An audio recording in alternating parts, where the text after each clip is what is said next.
بسم اللہ الرحمن الرحیم۔ السلام علیکم، آپ دیکھ رہے ہیں الف نیوز اور میں ہوں آپ کے ساتھ ماجد علی۔ شامل کرتے ہیں پاکستان اور دنیا بھر سے بریکنگ نیوز ہیڈ لائنز۔ امریکی صدر ڈونلڈ ٹرمپ اور روسی صدر ولادیمیر پوٹن کے ساتھ معاملات کے حل میں چین کی معاونت کے خواہش مند۔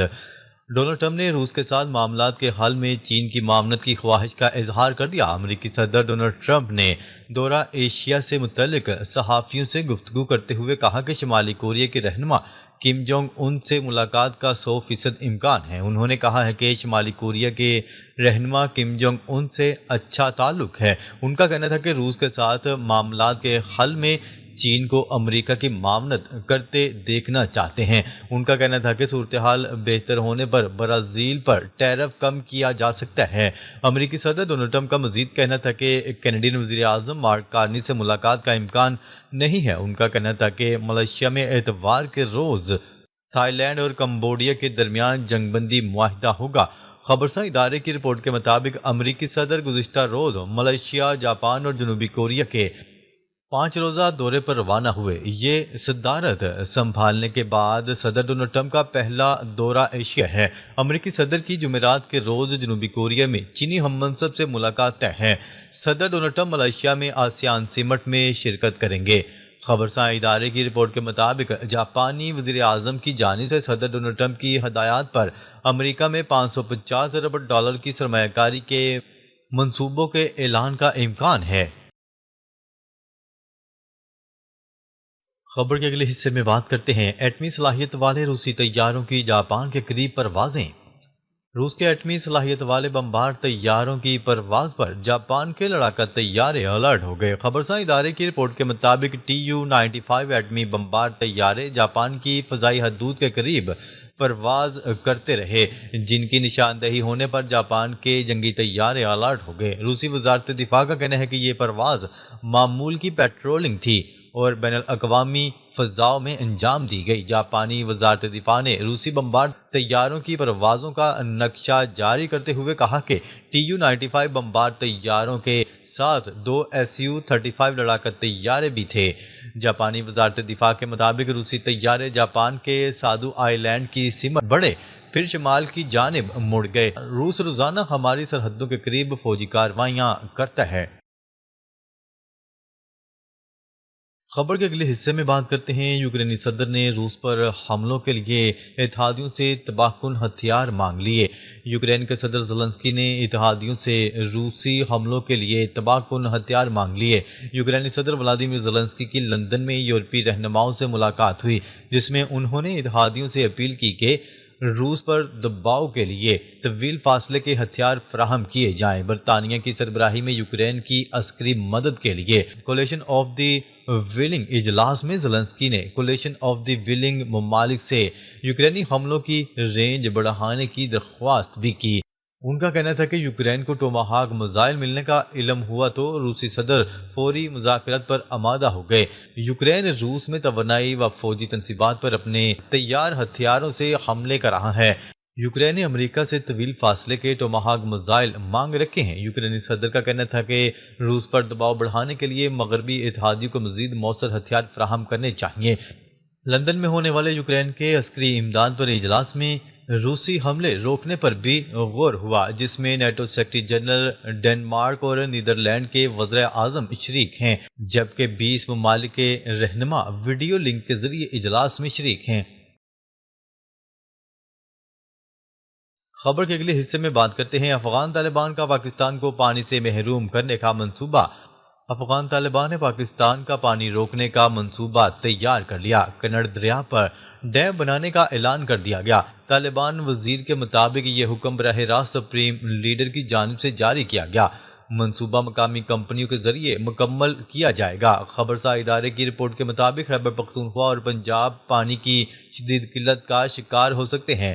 پاک افغان تعلقات میں مزید کشیدگی کا بھی خدشہ ہے۔ غیر ملکی میڈیا کی رپورٹ کے مطابق افغان طالبان حکومت نے پاکستان کو پانی کی فراہمی محدود کرنے کے لیے کنڑ دریا پر ڈیم بنانے کا اعلان کر دیا۔ طالبان کے قائم مقام وزیر پانی و توانائی ملا عبداللطیف منصور کے مطابق یہ حکم براہ راست سپریم لیڈر ہیبت اللہ اخوند زادہ کی جانب سے جاری کیا گیا ہے۔ انہوں نے بتایا ہے کہ یہ منصوبہ مقامی کمپنیوں کے ذریعے مکمل کیا جائے گا تاکہ افغانستان اپنے آبی وسائل خود منظم کر سکے۔ یہ اقدام بھارت کی جانب سے اپنائے گئے طریقہ کار سے مشابہ قرار دیا جا رہا ہے، کیونکہ بھارت نے 22 اپریل کو پہلگام میں دہشت گرد حملوں کے جواز میں پاکستان کے ساتھ سنتاس معاہدہ معطل کر دیا تھا۔ طالبان کا یہ فیصلہ اس پالیسی کی بازگشت کے طور پر دیکھا جا رہا ہے۔ خیال ہے کہ یہ دریا تقریباً 500 کلومیٹر طویل ہے، جو پاکستان کے ضلع چترال سے نکل کر افغانستان کے صوبوں کنڑ اور ننگرہار سے گزرتا ہوا کابل دریا میں شامل ہوتا ہے اور پھر واپس پاکستان کے اٹک کے قریب دریائے سندھ میں جا کر گرتا ہے۔ یہ دریا پاکستان کے لیے زرعی، پینے کے پانی اور بجلی پیدا کرنے کا ایک اہم ذریعہ ہے۔ خبر کے اگلے حصے میں بات کرتے ہیں پاکستان اور افغان طالبان کے درمیان مذاکرات آج دوبارہ ترکیہ میں ہوں گے۔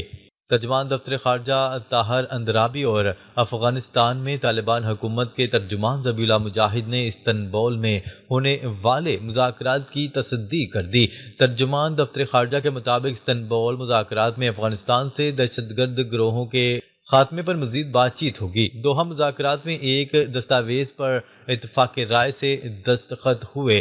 ترجمان کا کہنا ہے کہ افغان طالبان حکومت اسے معاہدہ کہتی ہے یا نہیں، اس سے فرق نہیں پڑتا۔ دوحہ میں پاک افغان مذاکرات کے بعد افغان سرحد سے کوئی بڑا دہشت گردی کا واقعہ نہیں ہوا۔ یہ مذاکرات کی کامیابی کا نتیجہ ہے۔ ترجمان ذبیح اللہ مجاہد کا کہنا تھا کہ مذاکرات کے لیے نائب وزیر داخلہ حاجی نجیب کی قیادت میں افغان وفد ترکیہ کے لیے روانہ ہو گیا ہے۔ واضح رہے کہ قطر اور ترکیہ کی ثالثی میں مذاکرات کا پہلا دور دوحہ میں ہوا تھا۔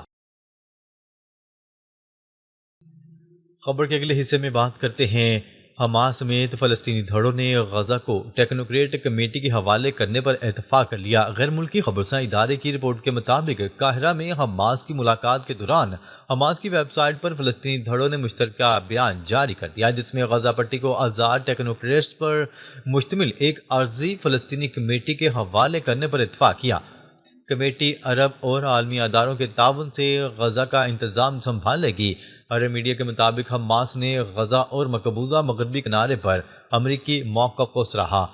حماس ترجمان حازم جاسم نے بیان جاری کرتے ہوئے کہا، غزہ امن معاہدے کی کامیابی اور نفاذ کو یقینی بنانے کے لیے پرعزم ہے۔ حماس کو مصر، قطر اور ترکیہ سے واضح ضمانتیں موصول ہوئی ہیں۔ امریکہ کی جانب سے بھی براہ راست تصدیق کی گئی۔ دوسری طرف اسرائیل کی جانب سے غزہ جنگ بندی کی خلاف ورزیاں جاری ہیں۔ جنگ بندی کے بعد اب تک 90 فلسطینیوں کو شہید کیا گیا ہے۔ خلاف ورزیوں میں واضح بارڈر کی بندش اور امداد کی فراہمی روکنا مشکل ہے۔ خبر کے اگلے حصے میں بات کرتے ہیں امریکہ ایک نئی جنگ چھیڑنا چاہتا ہے، جنگ ہونے نہیں دیں گے صدر وینزویلا کے صدر نکولس مادورو کا کہنا ہے کہ امریکہ ایک نئی جنگ چھیڑنا چاہتا ہے، جنگ ہونے نہیں دیں گے۔ نکولس مادورو نے امریکہ کی جانب سے طیارہ بردار بحری جہاز کیریبین بھیجنے کے بیان پر رد عمل دیتے ہوئے کہا کہ جنگ ہونے نہیں دیں گے۔ کولمبین صدر گستاوو پیٹرو نے امریکی پابندیوں پر رد عمل میں کہا کہ ایک قدم بھی پیچھے نہیں ہٹوں گا اور کبھی گھٹنے نہیں ٹیکوں گا۔ انہوں نے کہا، منشیات کی غیر قانونی سرگرمیوں کے الزامات پر امریکہ نے کولمبین صدر پر پابندیاں عائد کی ہیں۔ خبر کے اگلے حصے میں بات کرتے ہیں شمالی کوریا کے رہنما کم جونگ ان سے ملاقات کی خواہش ہے۔ امریکی صدر ڈونلڈ ٹرمپ کا کہنا ہے کہ جنوبی کوریا کے دورے کے دوران شمالی کوریا کے رہنما کم جونگ ان سے ملاقات کی خواہش رکھتے ہیں۔ غیر ملکی خبرساں ادارے کی رپورٹ کے مطابق امریکی صدر ڈونلڈ ٹرمپ اس وقت دورہ ملائیشیا پر روانہ ہو گئے ہیں۔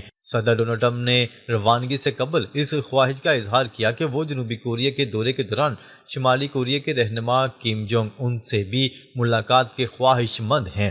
انہوں نے کہا کہ میں کم سے اچھی طرح واقف ہوں اور ہم ایک دوسرے کے ساتھ اچھے تعلقات رکھتے ہیں۔ دوسری جانب اہم امریکی عہدیدار کا کہنا ہے کہ صدر ڈونلڈ ٹرمپ کے دورہ جنوبی کوریا کے دوران شمالی کوریا کے رہنما سے ملاقات شیڈول کا حصہ نہیں۔ خبرساں ایجنسی کے مطابق امریکی صدر ڈونلڈ ٹرمپ ملائیشیا میں آسیان رہنماؤں کے 47ویں اجلاس میں شرکت کریں گے۔ وہ اجلاس کے بعد جاپان اور جنوبی کوریا میں ایپک اجلاس میں بھی شریک ہوں گے۔ جنوبی کوریا میں ایپک اجلاس کے موقع پر صدر ڈونلڈ ٹرمپ چینی صدر شی جن پنگ سے بھی ملاقات کریں گے۔ ناظرین، اب تک کے لیے اتنا ہی۔ مزید خبریں لے کر بہت جلد آپ کی خدمت میں حاضر ہوں گے۔ تب تک کے لیے اپنا خیال رکھیے گا۔ اللہ نگہبان۔